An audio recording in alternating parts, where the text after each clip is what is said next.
And welcome to another exciting adventure on the energy that surrounds us. I'm your host, Michael. And oh, sorry guys, my eyes are starting to water right now. And I'm hoping I don't go blind during the show from my eyes watering. Don't know what's going on. I must have gotten around something. But with that being said, tonight we are in for a huge treat because making her fourth appearance around the same day. So we dubbed it tradition, and so I am honored and blessed to be able to keep this tradition going. We work this when we start scheduling the next season. We're like, okay, which one of the days are you available? So we'll keep it going. But with that being said, she has a lot of great information to share with us tonight and great topics. So I'm going to turn it over to the one, the only, amazing, newly graduated Carina Hull. Hello, everyone. I am super excited. We have to keep doing this every year. So, yes, I just graduated. So I think my bio says BSN. It's now MSN. With my master's degree in nursing. And today I think we have scheduled to talk about spiritual gifts and spirit guides. So I'm really excited to share this with you and kind of talk about it. So yeah, and you bring such a unique perspective to this because we kind of were laughing in transparency before the show started about how some people know this about her and some don't, and she's always surprised to find the people who don't because we assume everybody does because we talk about it so much, but there are a few outliers out there. So yeah. for those that don't know, I will fill in the blank on this, and that is that Carina is a medium. And so she's going to be bringing about spiritual gifts and guides through that perspective and her own experience. So I'm going to turn it over to you and let you get started. Okay. So just so you guys know, I talked about this in previous episodes. I did not have this gift from the very beginning. I did not have the mediumship when I was born. My dad passed away, and it was like a crack in the spiritual world opened up. And so about the age of 20, I'm not going to tell you how old. We were talking about that backstage too. We don't need to know how old I am. So when my dad passed away, kind of a crack opened in, it was a floodgate, and I had to learn what was happening. I thought I was going crazy for a little while, and actually realized after talking to other mediums and things like that, that it was actually a spiritual gift. And so I am a spiritual medium. There are all sorts of different spiritual gifts. People are empaths. My sister is an empath. Then they feel what other people feel. The way that I work is I have spiritual guides. I have 5 of them. And I work with sometimes all of them at once and sometimes one of them at a time. It just depends. And I haven't always had all 5 with me. They've kind of come throughout my life when I've needed them the most. And so who's to say I won't have another one someday? Who knows? I really think that God sends them to me when I need them in my different times in my life. And when you go through spiritual growth, everybody's like, I really want to spiritually grow. It is not the easiest thing to do. Usually it's during the roughest times in your life. So that's kind of what I wanted to kind of talk about today. So I do work with guides, and people work with different instruments. I see things more like memories in my head. I don't physically see spirit typically. I have, because I do paranormal investigating. I have seen them physically, but for the most part, when I'm working as a medium, I see things like a memory in my head. I don't see them. It kind of plays like a movie. When I say I hear them say this, I'm hearing it as a thought in my head, but I know it's not my thought, if that makes sense. It does, and I appreciate you pointing out, that the guides aren't always there. And one of the ways that I feel like you can identify guides versus guardian angels or the other visitors that come and talk is they show up to help guide you through certain points in your life. And then when that's accomplished, they go and another set of guides comes in. So that's literally guides is the best word to describe them because they're there to guide through specific moments. Yes. And I want to say, like, my very first guide, her name is Elizabeth. She's still here, but she is not my main person I work with now. She was the person who helped me learn my spiritual gift. And so she's still here, but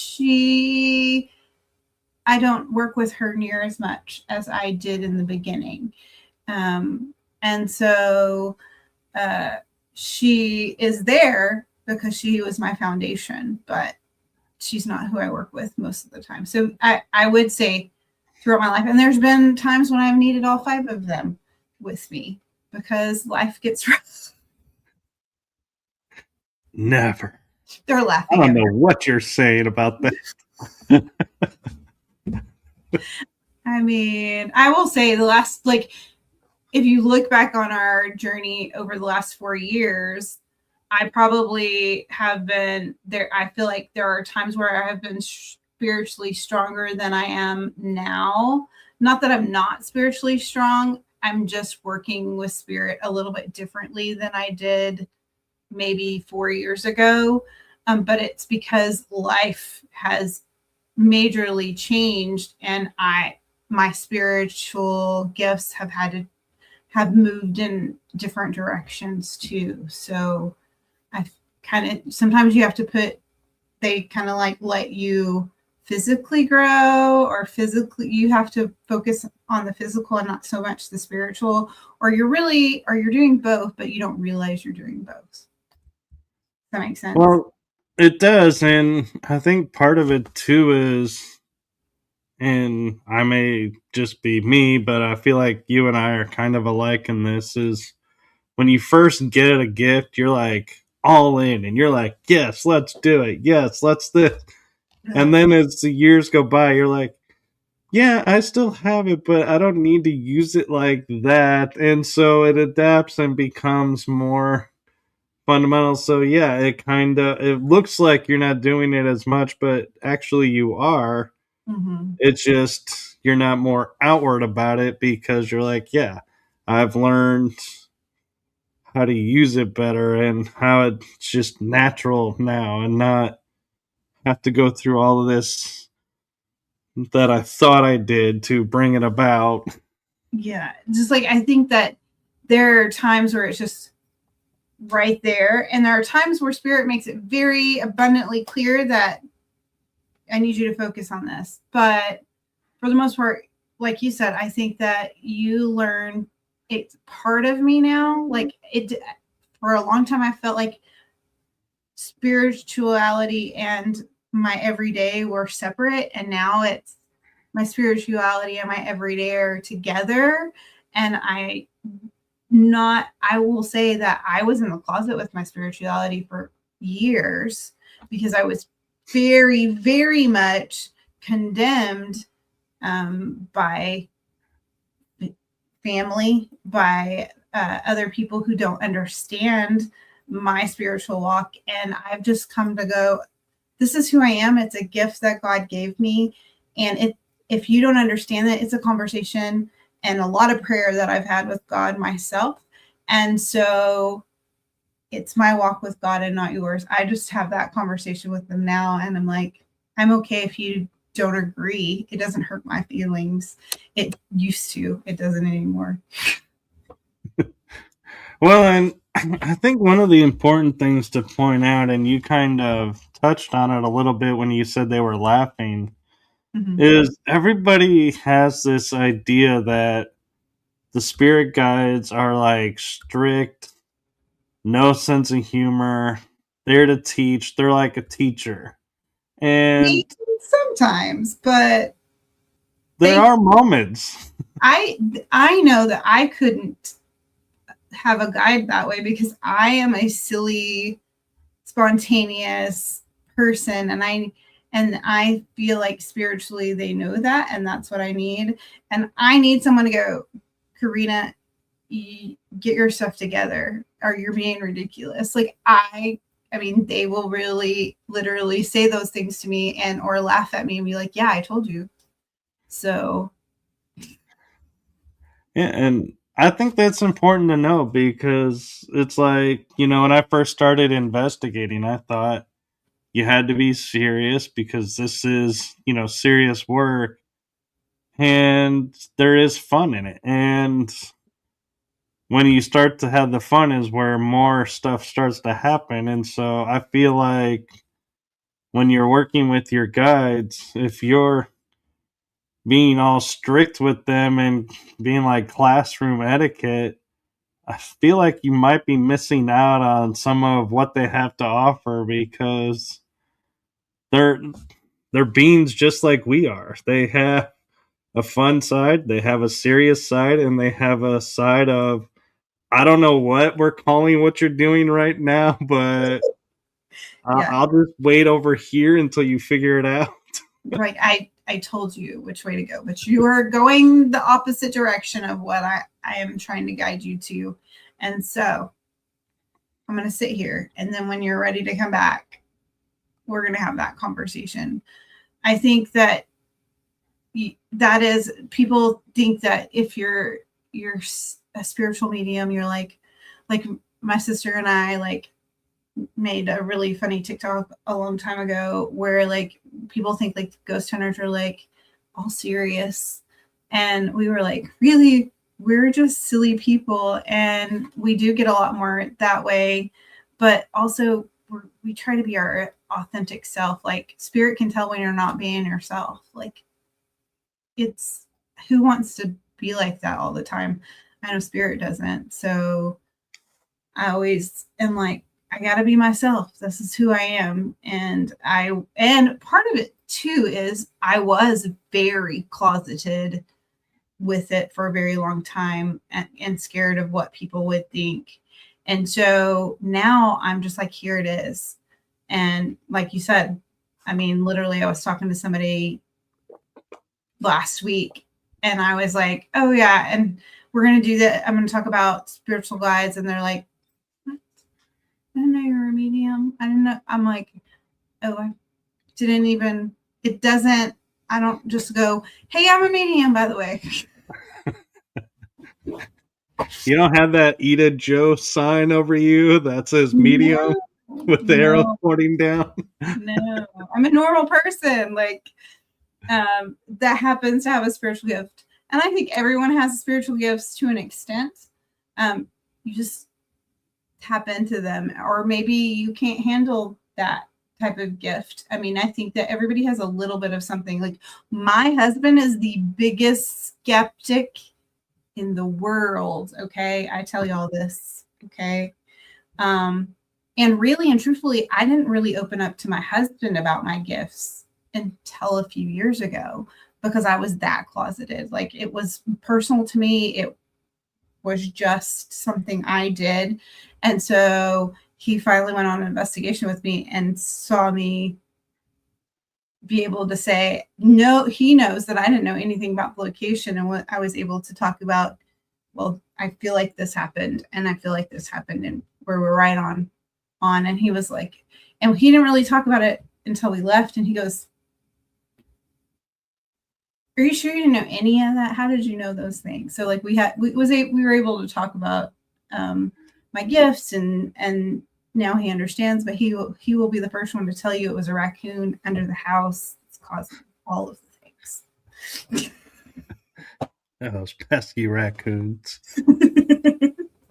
But so I want to take a moment for, if people haven't or are new to this topic, how, in your words, do you know when a spirit guide is stepping forward, and how they're here to help versus other spirits that may be here to help? That's a really good question. I think in the beginning, when you're opening up, it's really hard to discern that. And I think it took me a good while to figure that out. I got to where I could tell different feelings. I was very in tune with my feelings when I was interacting with a spirit or spirit guide. And I would always have the same spirit with me. And so then the more we talked, I was like, okay. And she told me she was a spirit guide. And so that is how I knew. So I think it's through communication, but you also have to be very careful, because you don't want to open yourself up to something else. So lots of prayer, lots of boundaries. I even have boundaries with my spirit guides, but they helped me set those. But I would say you have to pray and meditate and ask for discernment. Does that make sense? It does. And you brought up an interesting point, when you said, they told you so. And when you said that, I could hear like skeptics in my head reaching through and saying, well, you have quote unquote mimics. So how do you know this isn't a mimic And coming in and saying this? And I think you kind of hinted at it with discernment, but you have to have discernment. You have to pray, and you have to mimics or things like that. You can tell quickly they will turn a different direction. And also, for me, I'm a little empathetic, so I get feelings off of entities, and I can tell whether they have good intentions or bad intentions. And the more you work with spirit, you can feel that typically. And so for me, it's the more you work, but you also have to be, okay, let me be prayed up, and also say, if you don't have any good intentions with me, I don't want you anywhere near me, and setting boundaries. But I will say the more you work with spirit, the more you can feel whether they have good intentions or not. Right. And I know it sounds funny, but I always like to share with people, if the voice in your head or the energy that you're hearing is telling you to like drive your car into a lake, you probably are listening to the wrong spirit, wrong voice. It's not. Your spirit guides are not going to tell you to do those type of things. Right. They are going to help guide you and protect you. And so if you have something that is saying those type of things, that is absolutely not a spirit guide. And you should do some praying and put some boundaries up, and whatever that is, it doesn't need to be near you. And if you're struggling with that, you should reach out to somebody who can help you get rid of that. I would say that is more of a attachment possession type, not spirit guide. No. So yes, that's it's like we talk about it in such simplest terms, but that really is the bottom line. After you and I both have years of experience with this, that the easiest answer and the simplest answer is the right answer in this situation, and that is, if it's helping you and helping you grow better, yeah, you're listening to the right thing. If it's doing stuff that may cause harm to someone, you're listening to the wrong thing. Yeah, your spirit guides are not going to have you harm someone else. Now, your spirit guides may say, you should probably not be around that person. Okay. Do you already have a bad feeling about that person? Probably. Have they asked you to do things that aren't great? Probably. I mean, my guides, I get feelings about people like, are they being completely truthful with me? Probably, those type of things. And so I think you have to know with your spirit guides, they're not going to tell you to do bad things, and they're not going to do bad things to you. So, and if it doesn't feel right, it's not right. And I know this is going to sound strange, but I grew up with a society that said intuition is a female thing. Guys don't have it. We have a gut. And I was like, I started to realize and think about it and go, okay, the gut, the intuition, the discernment, it's all the same thing, just a different title. So, Yeah. Guys out there, I hate to break it to you, but you do have intuition. Me too. Use it. Don't let people tell you it's not there. Yeah. And if you don't feel comfortable saying it, keep using the gut term. But my poor kids, my son, he is very intuitive. But I'm always like, what does your gut say? What are you, how are you feeling about it? And he's like, well, this, and this. And I was like, okay, you're there. I don't need, but he's kind of, not as comfortable with like, this is what I'm feeling. He's getting there, but he does have it. But he has to be a mom, so. We also live in a world though where if I was to go into a group of people and say, my intuition is telling me this, I'm probably not going to get a lot of support there. But if I go into a room of guys and say, my intuition is telling me somebody in here is, feeling really uncomfortable about their hearing voices, I'm going to get laughed out of the room probably if I don't get beaten up first. I do have to say that people are a little bit more comfortable with things coming from on the female side. I told you my husband's the biggest skeptic out there. And I think that's something to do with, the way that we were raised and the things that we were taught. I feel like that's why I was in the closet forever. So we're just showing examples of what it was like when we were growing up. And because the reason I'm sharing this is the world we live in today, I could walk into the group and say the same thing now, and half of the guys may be like, dude, you're right. Maybe that's me, maybe, I was kind of, confused about that, what really is going on. And the other half will probably still be skeptic or the old ways, but we are changing. So I feel we are more open. Right. There is growth in civilization and society. It's taking its time because these are major things that were ingrained, almost like DNA ingrained into us. Absolutely. That are changing. And so you got to take the small wins. Absolutely. I have to say it. From where I began 20 something years ago to now, it's night and day. Like, not everywhere. I have to say, not everywhere. I now live in the Bible Belt, very out west. And so they're a little bit more conservative.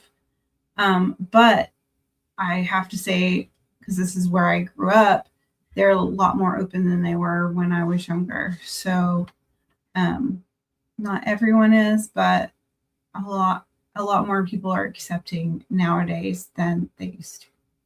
For sure. Well, and another thing I'll just mention about, where as we're talking about growth and everything is I was on a panel show a couple nights ago talking about a topic, and the lady that spoke before me, and then I decided since she spoke, I can speak about a certain part, and that was past life memory Mm. about the topic, because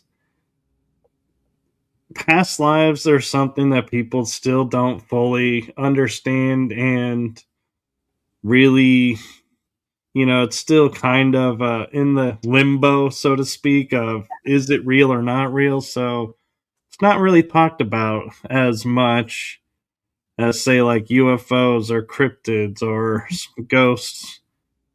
And so you got to be careful, where you bring it up, because you don't know how it's going to be received. But I was impressed that she brought it up and was supported, so I brought it up and I was supported, and I was like, this is Nice. really cool that I found a place where I can actually talk about these, and that, and so it's kind of like you were saying, we live closeted, not by choice, but it's survival mode.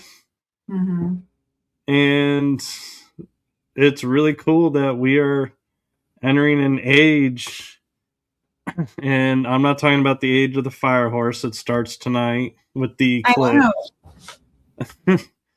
but I'm talking about the next step where people are aware and Mm-hmm. seeking to know if they have past lives. How can they find them? They're looking for answers. And so it's a really cool that we have lived long enough that we are seeing the flip and going, wow, we are now the guides to these people who we didn't have this, but now we can be this for them and make this transition and shift easier for some people, maybe. Yeah, it's really awesome to be able to, like, okay, this is my experience and this is what I went through, and to be able to, I didn't have that and I had to seek it out, and people weren't talking about it a whole lot. And so to be able to, like, just be able to talk and help someone else, that's been my probably my favorite thing to do, is like if someone comes and asks me, like, Uh-oh. Oh, this is a fun when you live out in the boonies, or in, as we call the boonies, the countryside, or outside of the major cities. And Texas weather is kind of funky, so we will bring her back in. I do not know what happened. I have no idea. I was like, it just left for a second. Sorry, guys. Oh, I just wrote it off to Texas weather. Probably the wind here right now is horrible. It's horrible. And that's it, and the fact that, you're outside of major cities, so Wi-Fi is a little bit more hit or miss. It is.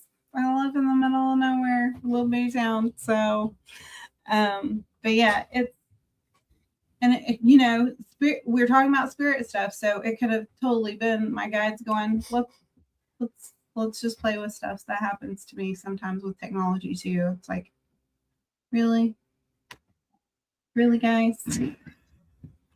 Oh, I know, and it's always fun when it's like you'll be in the middle of making this really great point, I know. and then it disappears, and you're like, well, now I don't know. I lost my thunder, lost my Where was I? I don't know. conversation, thought, train, all of it. So it's like, sorry, moment's gone.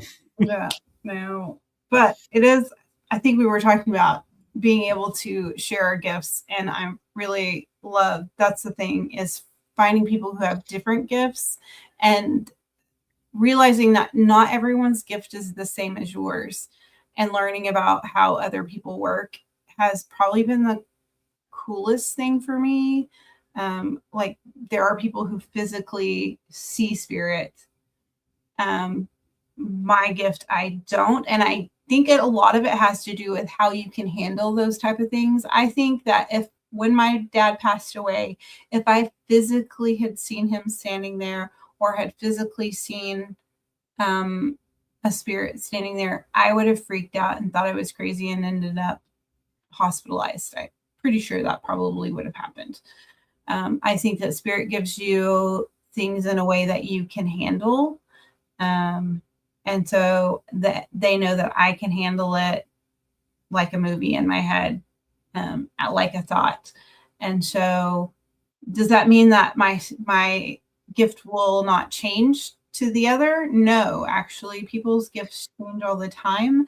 I ask them not to do that. I would really appreciate that I'm not somewhere and physically see a ghost standing there unless I'm doing an investigation, and please let me catch it on camera. But Like those stipulations there. please let me catch it on camera. But I think that spirit, your gifts are how you can handle them. So every person's gift is a little bit different and it's unique to yourself. I don't read the future. I'm not a psychic in any way, shape, or form. I might get feelings about certain things. I might, I have had dreams, but that is not how my gift works. And typically, I am not like a psychic. I can't tell you the future. I can't give you the lotto numbers, because if I could, I would have won already. But I work with spirits that have passed, or angels, or demons. I don't work with demons. I help to get rid of them. But Yeah. let me clarify that. But I help people who are having issues. Where's that exit button real quick? Wait a minute. Did I hit it? But like, so that is my biggest thing. And other people use different tools. Like, some people use tarot cards or oracle cards. I sometimes use those things. I don't have to have them.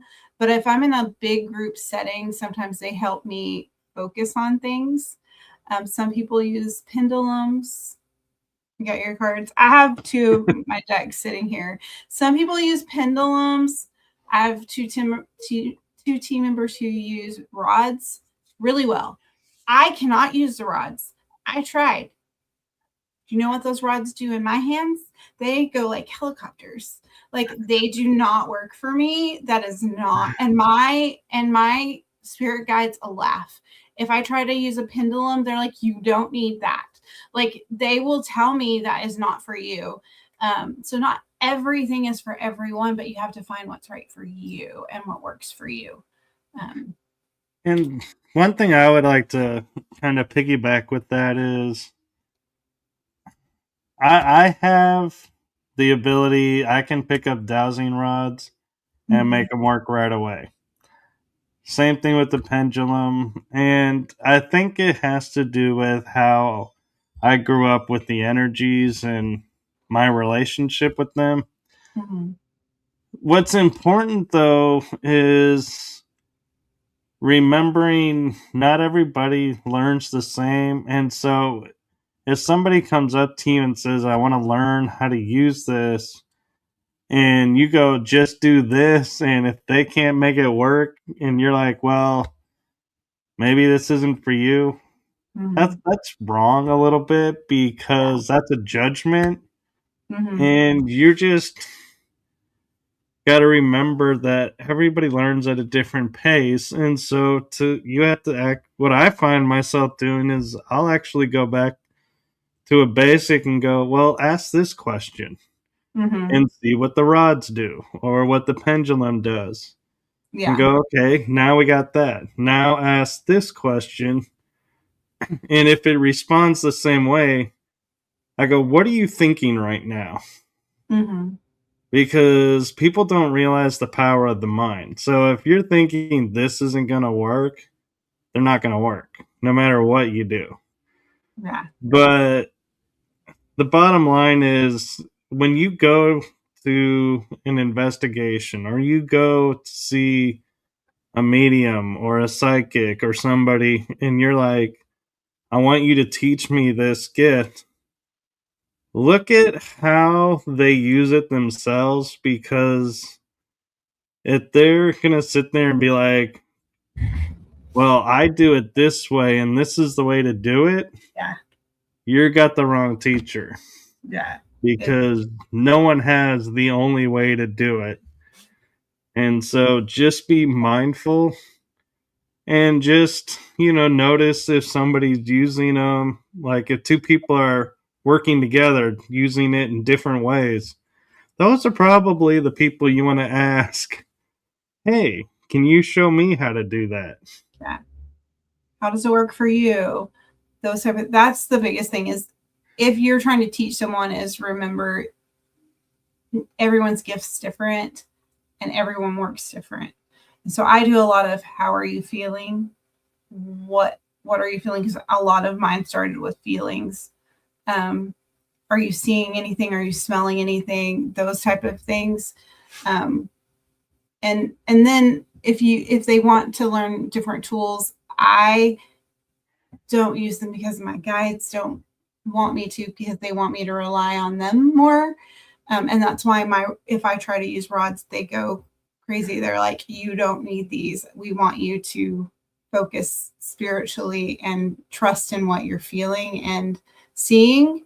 And so I think that you have to also try to, if you have a guide, try to listen to, okay, help guide me on how you want me to use this. Because the way I use my oracle cards or tarot cards is probably completely different than a lot of people use them, but it works for me and how I feel led to do them. And really, when I use cards, they're really just kind of helping me hone in on what spirit's telling me.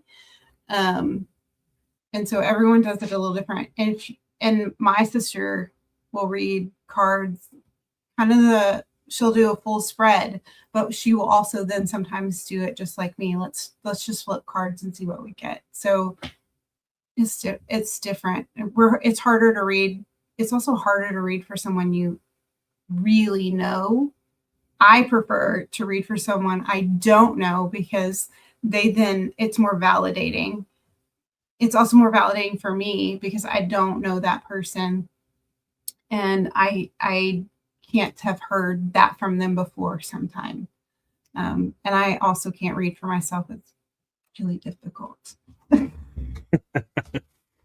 I find I can read for myself. I just have a hard time trusting what's coming through, that it's not just me wanting what I want. And yeah, that's more of it. I second guess it a lot for myself.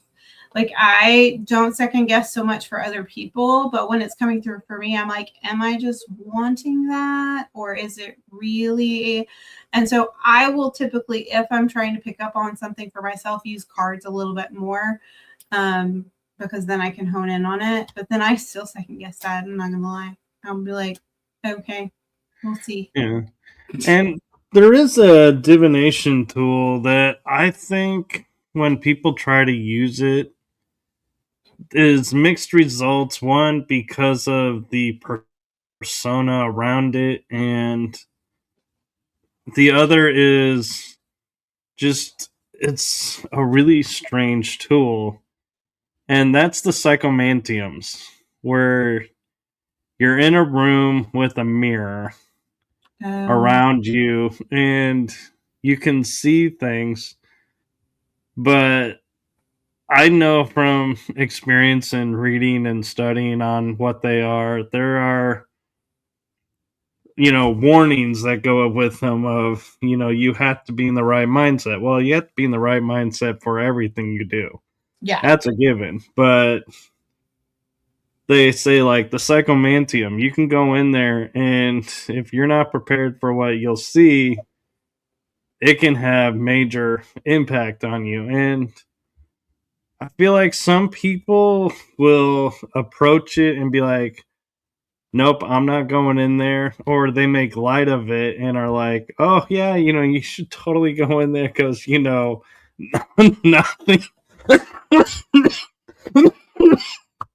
Sorry, nothing's going to happen. And I think we need to stop, kind of making jokes of what we don't understand and what we think is going to happen. And because I can go in and I'm like, I seen nothing happened.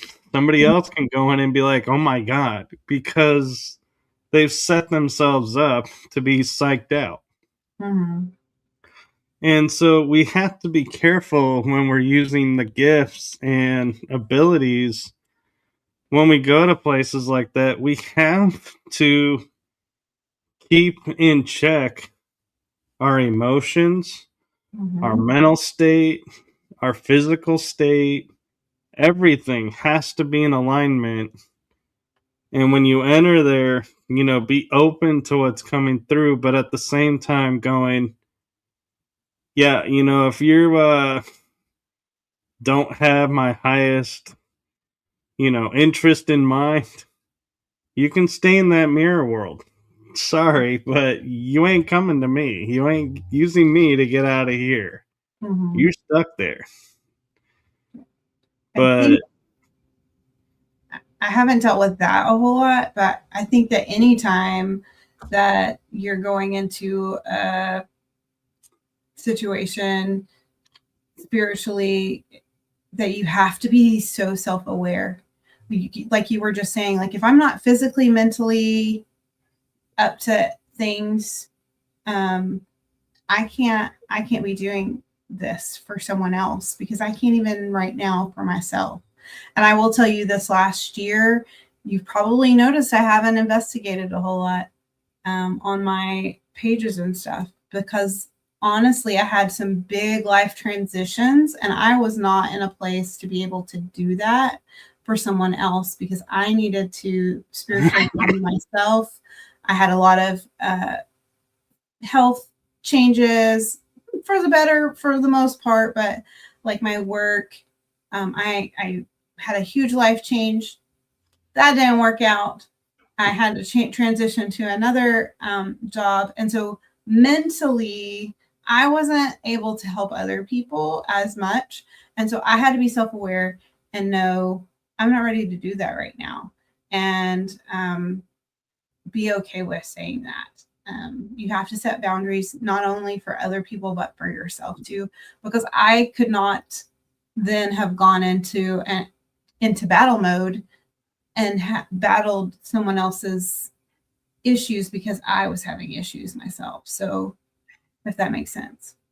it does. And the flip side of it, too, is when we're paranormal investigating or using our abilities at events, we are doing so because we trust the people that are there. We have rapport with them.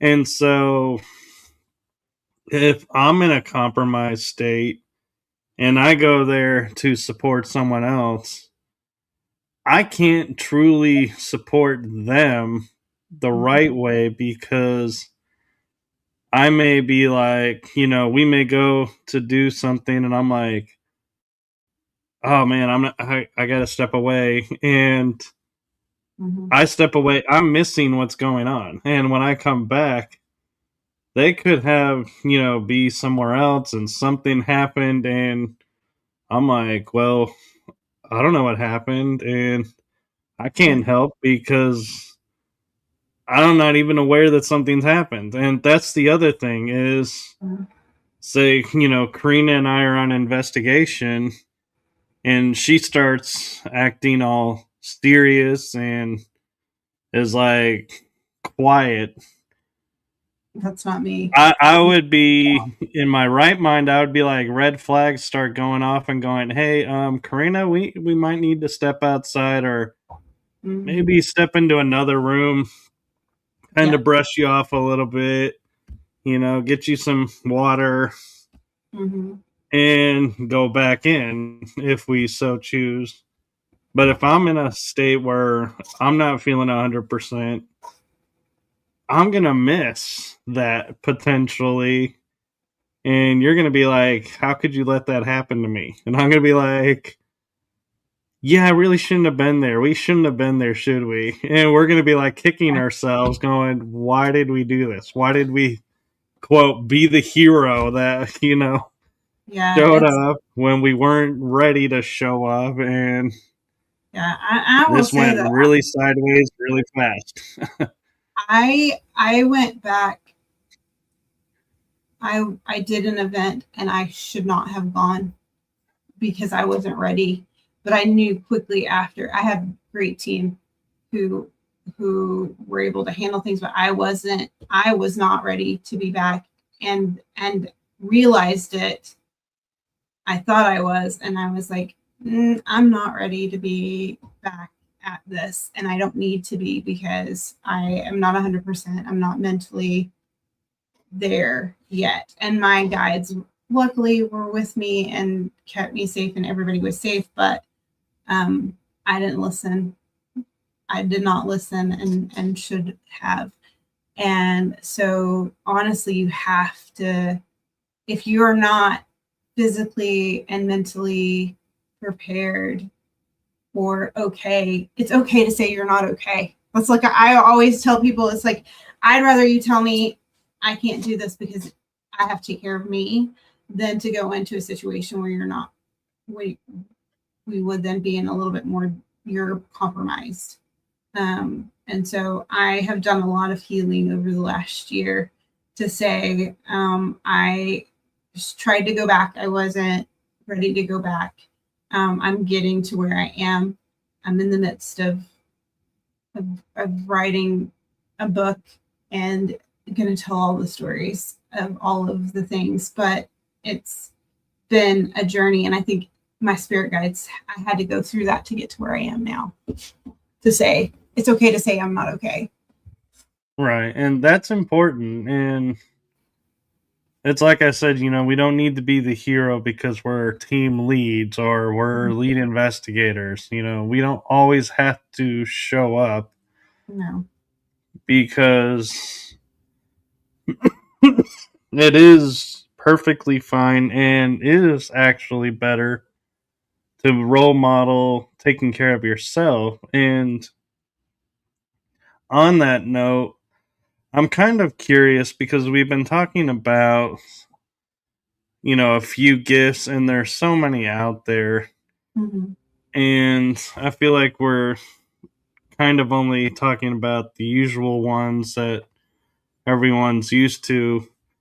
And I'm curious, are there any gifts that you've come across in your studies and personal growth that you're like, ooh, I wish I could learn that one, or I wish I had that gift in me and could use that more? There's, I'm trying to think if there are any, like, I would love, we've already talked about being a psychic. Like, I would love to do that, but I am not that um, at all. I think that certain people, like, they're a really strong empath, and I would love to be that, but I think that would be really hard to like shut off. And I've had friends, but I'm trying to think of like a unique that I would really want. What would you say of one? One for me is it's kind of a mixed bag because I would like to have usage of all the clairs because Okay. there's so many of them and they all are so useful in different perspectives, like clear audience where you hear. Mm-hmm. That would be really cool in places where you're not really picking up on anything, but you may hear what nobody else could hear, and that would Yeah. be just cool to, be able to do that or see things. when you can't hear because there's too much noise. Mm-hmm. And so to be able to switch to the different clairs, and the only one I'm not sure that I would want, though, honestly, is the taste one. Because I Yeah. feel like, there are some things that once you get in your mouth, you're like, you just can't get that out.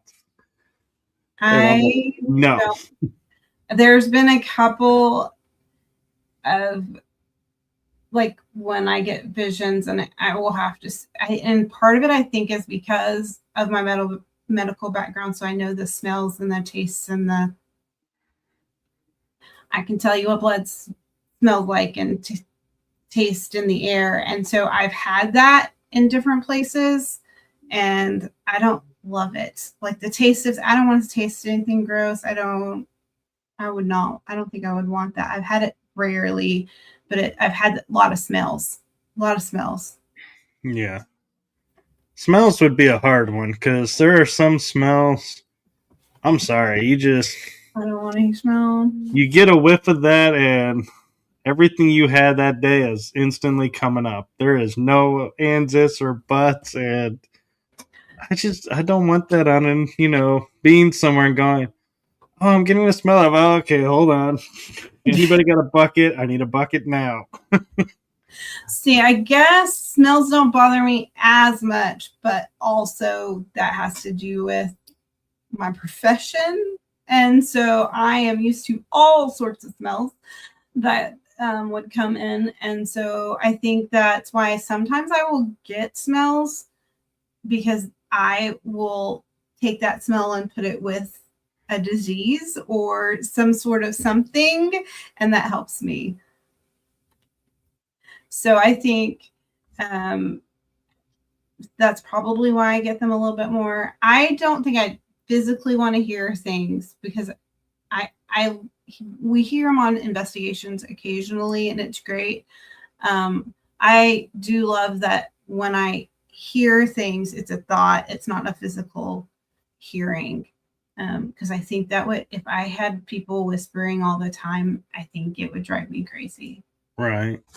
And it's interesting you talk about, like with your medical background, like being able to know what the smell of blood and the taste of blood is like. And I'm not going to ask medically how you know that, but I can say from past lives as being in battles, oh, Mm, yeah, I can smell that in the air and I'll be like, and I don't know if it's because of memories of different lifetimes of different centuries, but it's like you start to like you can smell it and be like, okay, this is around the gunfire age, yeah. or this is around the sword fighting age, Hmm. and you can kind of determine where the spirit's from the smell of the blood because it's like it's hard to explain, but there is difference based on what the combat style was like, or if there was no combat and somebody just like walked by, slit their throat, and left, that has Hmm. a different smell too. Yeah. And I think that's a great thing about spirit too, is like spirit gives things to us in the way that we can interpret it. Like you're able to take that information and put it to the age of things, and spirit gives things to me and I'm able to put it in a medical or through my life experiences I can put those things together. And so I think that's a really unique thing that you have to remember about spiritual gifts is it's given in the way that you can interpret it. And it's not always the way you interpret it is the way I interpret it would be the same way you would interpret it, because our life experiences are different and spirit gives it to us the way that we will understand to be able to give it. Right. And the bottom line too is whatever gift you have Mm-hmm. is done through your filters. Mm-hmm. your life's filters that your life has created. And so if you are, open and you're like, oh, just exuding energy, and you're like, yes, this, Mhm. your gifts are going to follow that pattern. Yes. Whereas if you're, well, I have this, but I can't really use it, and I don't understand this or that, your gifts are going to feel the same thing. Yeah. They're going to be, you're going to be like, well, I think I heard this, but I don't know that I heard this. And so that's, to me, is like a bottom line thing is you have to remember your filters and your perceptors that you have created for yourself Mhm. will determine how all your abilities and all your gifts and your guides and everything will interact. Because if you are like dead set, there are no voices, I will never hear voices, because voices are like crazy people hear Mhm. voices, you're going to have a much different interaction with everything Mhm. than somebody who's like, I got no problem talking to grandma who's on the Yeah. other side. I can hear her. She hears me. We have great conversations. I'm not afraid of it. So Yeah. guides are going to talk to you that way. Yeah. I, I think that I want to say that in the beginning, I was very much I don't know if I'm really getting this, so I'm not going to give it, because I was really unsure of myself. And the more I worked with it, I was able to go, okay, really and truthfully, that's why I got into paranormal investigating. It was because I had this gift, didn't understand it, didn't have an outlet, didn't, couldn't test it, those type of things. And I'm also very scientific and I want proof of things. I want proof that I'm not making this up in my head. And so that's why I got into paranormal investigating. That's why I go into places not knowing any information, because it's not necessarily for other people. It's for me. It's for me to know and help me be more confident in my gifts.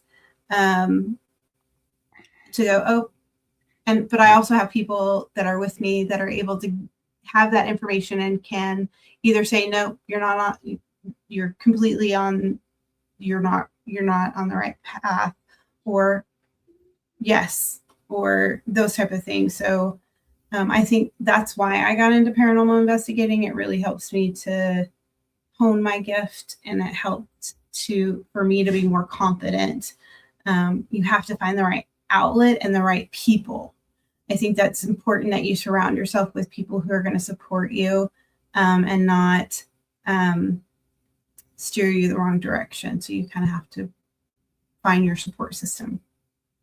Very true. And another gift I know I have, but I don't know how to activate it, and I don't know how to like turn it off if I do activate it. And that is actually, I had a doc, or a, I don't say doc, but a doctorate person tell me I have the ability to time slip to where I Really? can go to different time.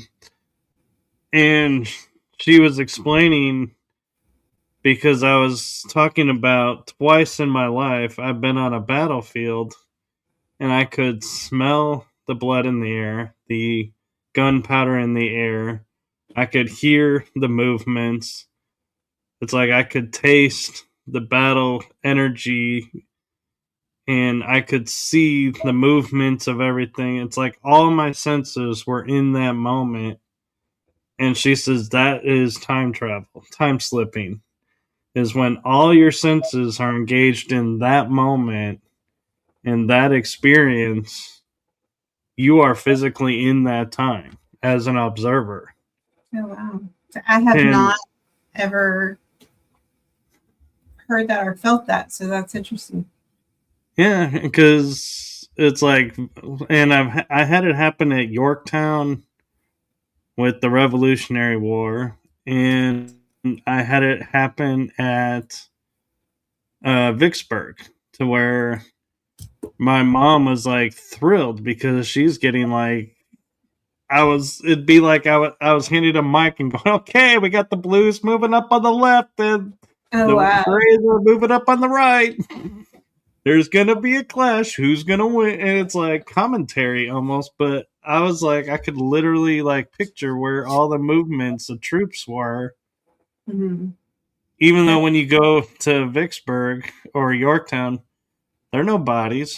There's like a few cannon here, a few cannon there. It's like nothing like what it really looked like. Yeah. And so to be able to know that is like, I at first when I was feeling it, I was like, oh, I'm watching a movie of a past life. I must have had a past life here. And she was like, well, no, because all it's like you could feel it, you could touch, you could, all your senses are there. That puts you physically there. And I was like, that kind of blew my mind when she said that, because I was like, it makes sense, but I don't know how to go and say, okay, we're here now. Let's flick this Right. on. And Surface Planet Radio, I have not been to Gettysburg yet. It is on my list. I just haven't gotten there yet. It But is on my bucket list for sure. I wonder, though, sometimes with places like Gettysburg, and I don't mean to discount, people's experiences, but everybody talks about they see ghosts here. They thought they were a part of reenactments here and there, and everything seems to almost be almost in similar space on Mhm. this battlefield, that I kind of wonder in the back of my mind, are these experiences all really happening, or is it the mind, creating what we're wanting and expecting to happen? Mhm. And so it's playing it out in front of us because that's what other people have said have happened. And here I am doing the same thing. And so I ought to get the same results. And I know you don't always get it, but I kind of wonder, at times, does that happen to where we think, oh, I'm here at Bloody Lane. Yes, it's very thick. The energy is very thick. Oh my God, I'm picking up on this. Well, are you really picking up on it? Or are you picking up on the hype that everybody has said it's there? And so you're like, oh, yeah, I'm picking it up. Yeah. You kind of know what I mean? Yeah, I think that is part of the reason why a lot of the time when I go into places, I will not look up paranormal experiences from other people, and I will not, I like to not know the history of things. One, because that's part of my confirmation with my gift. But I think that sometimes we can manifest those things. Um, some of it's probably it is an experience, but how can we tell which is an experience or what we're manifesting in our mind sometimes? I don't know. I think that it's very important that people are self-aware of those things. But I agree. I think that sometimes we can get the hype if we read things and know a little bit too much about some of the things that we go into and try to make that happen. And I have another interesting question about it too for you from another angle. And I'm not sure how much into like past life lore and everything that you are, but let's say you had a past life being at, um, let's say Chancellorsville, and you go to Chancellorsville, you don't study the history, and you're like, well, this place seems active, and you go there and you start going, yeah, I see troop movements over here. I feel like there's battle scene been over here. Could that be your past life memory coming forward and like replaying what you seen when you were there and bringing the experience into the present? Or I feel like it would be a different feeling. Like I've had like deja vu feelings, like I've been there, lived that before. And when I am visioning troops and things there, for me, that's the way that my gift works. But for someone else, you might feel like, hey, I've been here before. I feel like with past lives in those situations, you probably get the feeling that you've lived that or been that before. It's a little bit different than, hey, I'm seeing these troops here or those type of things, if that makes sense. it does. And on the flip side, too, I wonder, if the energy that's there, because, I mean, we all know, tragedy leaves an imprint. Mm-hmm. That's, it's scientific. We know Mm-hmm. everything leaves an imprint. And so I wonder, on the grounds of like saying, I was a soldier in this battlefield once, that the energy that's there is like, oh, wait, one of us has come back Could be. and is like, hey, let's manifest. Let's really put on a show because we they're feeding off of your energy of being there, and so it's like a boost of energy of, yeah, there's fresh energy being brought in that belongs here, Mm-hmm. even though you've never been there. Yeah. And with the thought of soul retrieval and all of that, bringing in like they call a soul shard, or something similar to that. If Mm-hmm. that, process, if the energy is there, like, hey, there's a huge amount of energy being brought in, let's use it. Or Yeah. if they would be like, okay, he's doing his thing, let's not disturb him, let's just Mm-hmm. keep calm, everybody, Yeah. I let's just think do our thing. I absolutely think that when you're in places or are places you've been in past lives, I mean, there's one place that I feel at home every time I go, and the energy will amp up about a week before I get there every time.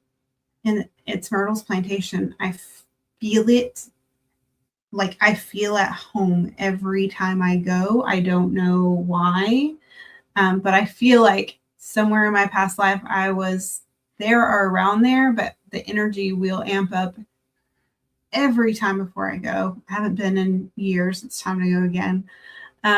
But I think that you will feel like at home, or I've been here, or get those feelings. And I absolutely think that the energy around may feed off of that, especially if they recognize your energy as being there before.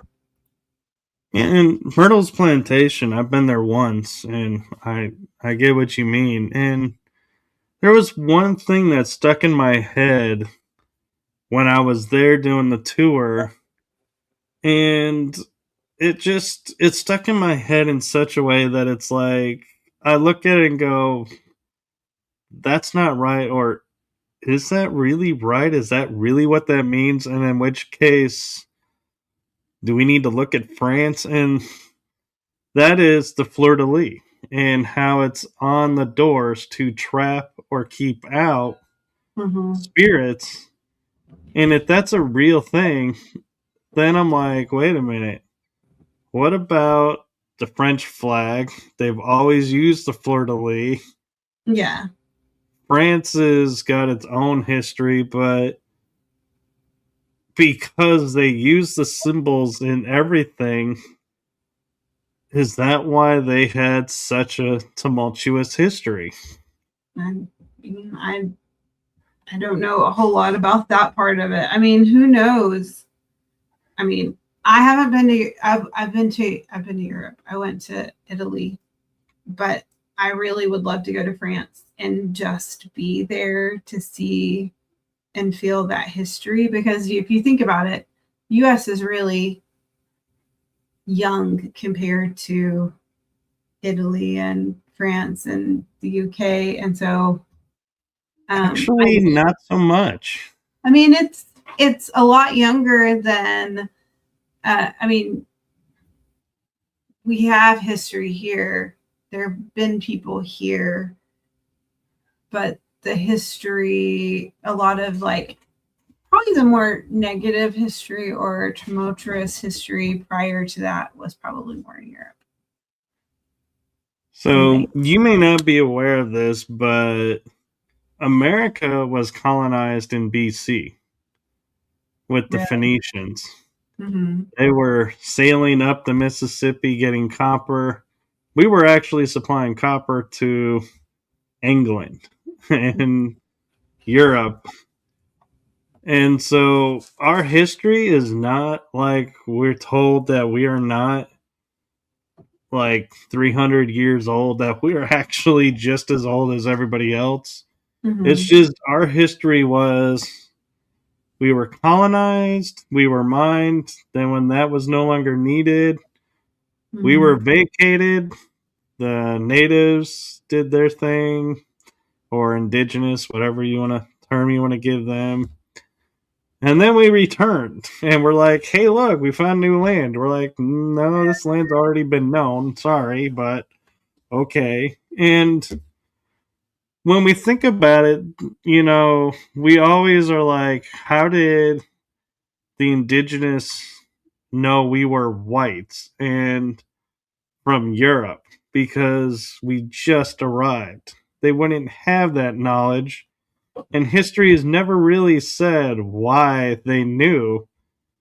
And in knowing we colonized the Mississippi for mining in BC, explains that they obviously came across them, their ancestors did, and so they had stories of white people there. So when the whites arrived, they're like, hey, the whites are back.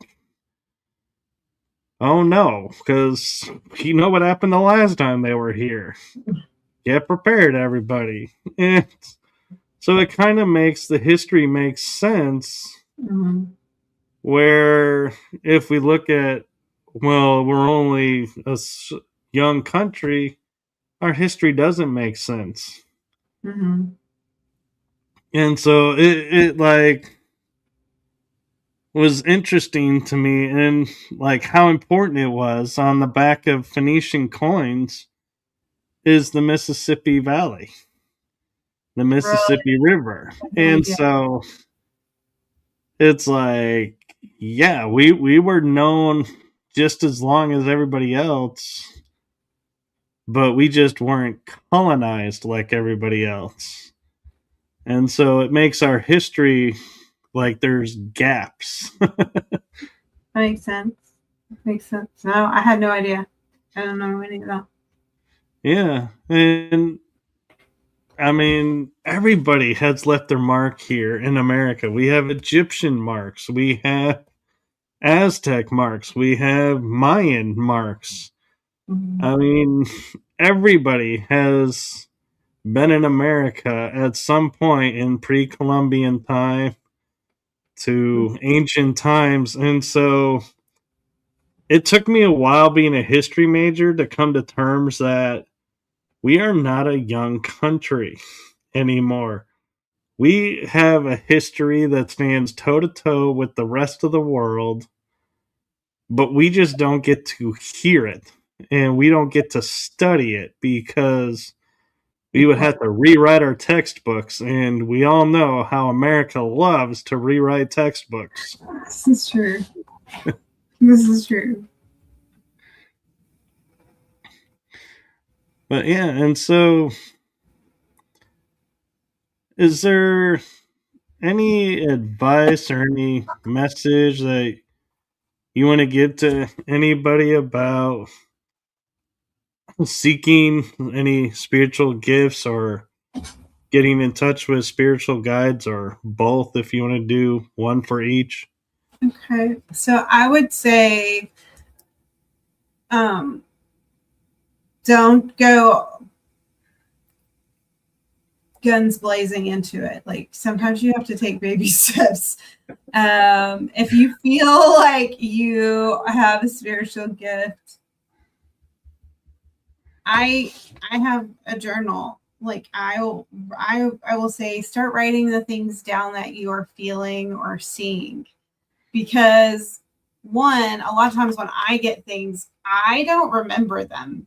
Like if I give something, like if spirit gives me something, I don't remember everything that they give me. So if I write it down, I can then go back and go, oh yeah, I remember now. Or if I'm doing a reading for someone, I might write it down for them and be like, because sometimes not everyone gets it right then. They might go home and then go, oh my gosh, I get it now. And be confident in what you're giving if you feel like it is. Even if they don't get what you're saying right away, I would say, I can only give you what I'm getting. I'm going to write this down for you. And then maybe it will come to you later or in a week or so. This may be why they're giving it.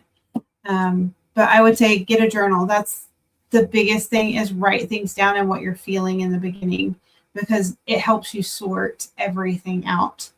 And then with your spiritual guides, take some time, and a lot of people say meditate, but in the quiet, ask questions, use your journal for that too. Like, it took me a long time to get my spirit guides' names. And I still have one that doesn't have a name, and that's okay. And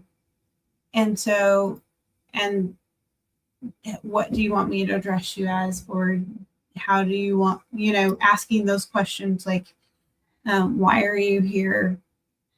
Are you here to guide me? Those type of things. I mean, it's kind of the same thing as paranormal investigating. It's like, what message would you like to give? Like, if that makes sense. It does. And one thing I will say I've noticed with spirit guides is there is an old legend of, if you know a spirit's name, you can kind of get domain over it, and or control, or can utilize it. And so there are times that I feel like when I'm talking with a medium and they're like, oh, your guide's name is this, I feel like that's a public name, and you're going to get their real name a different way, because I think that they're aware of that as well, and they're not going to sit there and go, oh yeah, my name is Jack. And then it's like everybody that listens to this goes, hey, Jack. They're like, okay, gotta do that. Universal law is universal law. Yeah. I mean, and I think in the beginning it was really important for me to get a name, because I thought I needed to put that name with something else. For me now, it's like, okay, I know that you're here to help me and guide me and do those type of things. And if you want to give me that name, great. I mean, I do have one that is an angel, my warrior angel, and I had to spell it out because I couldn't say it. And I did do some research. So there are certain things like that you will get that are going to help you in your journey. But if you don't get a name, it's okay. Like like I said, I still have one that I don't have a name. Yeah.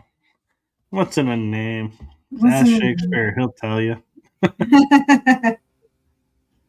But journal, I will tell you, journaling is my go-to. I will write things down.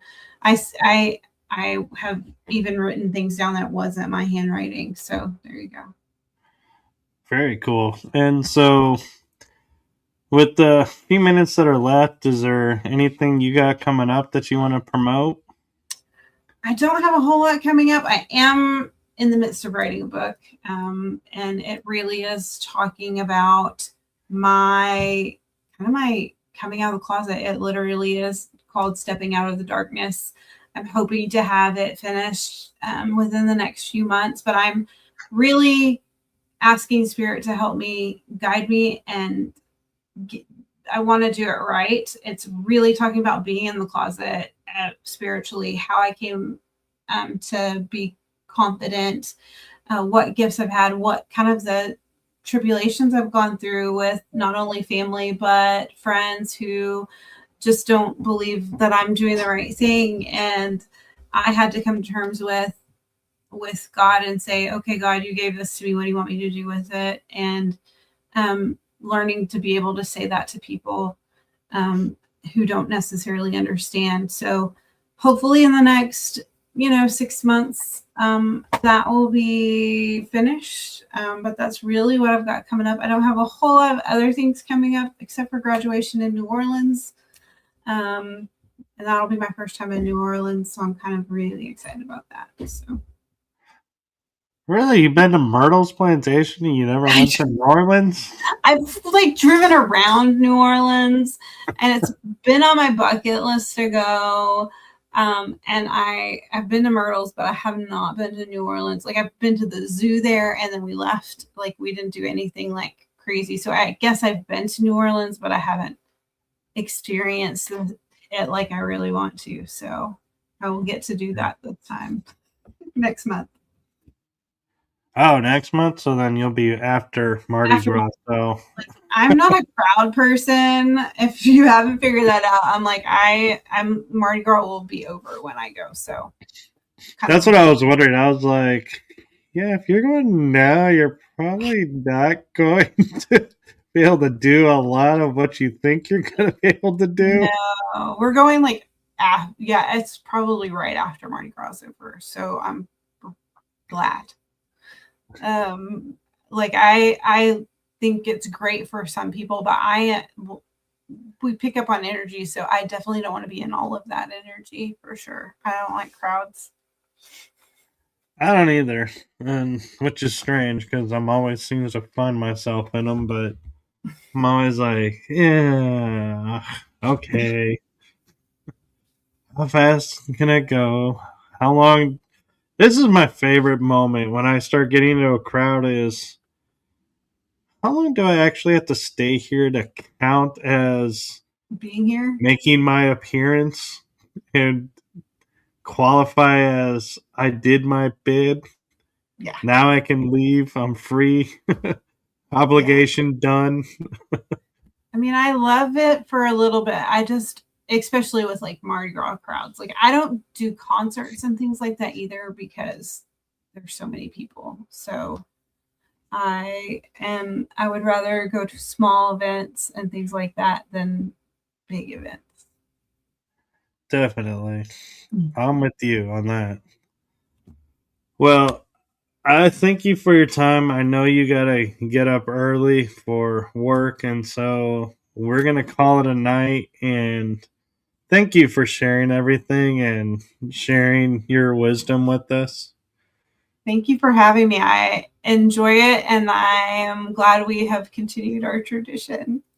I know, and I even remember one of the 4 years we actually were on Valentine's Day, and I was like, I kept saying to you, "Are you sure? Are you sure we're gonna do this?" Because I Yeah. was like, I know what that day means. When you've been married 30 years, as long as I have, your husband understands. Does he understand, or is it more of a yes, dear deal? Sometimes it's yes, dear, but he knows, he whatever makes me happy makes him happy. Well, I just hope he knows I appreciate him sharing your time with us, and Yes. so I appreciate him for being open and receptive to this tradition, and blessings to you and your family. And I don't know if I've ever done this with you or not, but I started last year, and I don't know if I really was doing it around this time, but from my heart and the heart of my show to you, thank you for what you're doing for humanity. Oh, It's thank you. seen, felt, and we are aware. Oh, I love that. I love that. It's been fun and I have enjoyed it. And I really, truly appreciate you having me on. Well, I appreciate you as well, and the times that we get to hang out and have fun, and not always paranormal wise, but hey, take what you can get. Karaoke, it's always a good time. Especially when you're the observer. People watching at its finest. Oh, fun times. All right, well, I will let you go so you can get some rest, and thank you. Thank you to everybody who's watching. Please like, follow, and subscribe because you won't want to miss when she's on next. And with that, we will see you all on the next episode next week. And blessings to you all. Good night. Good night.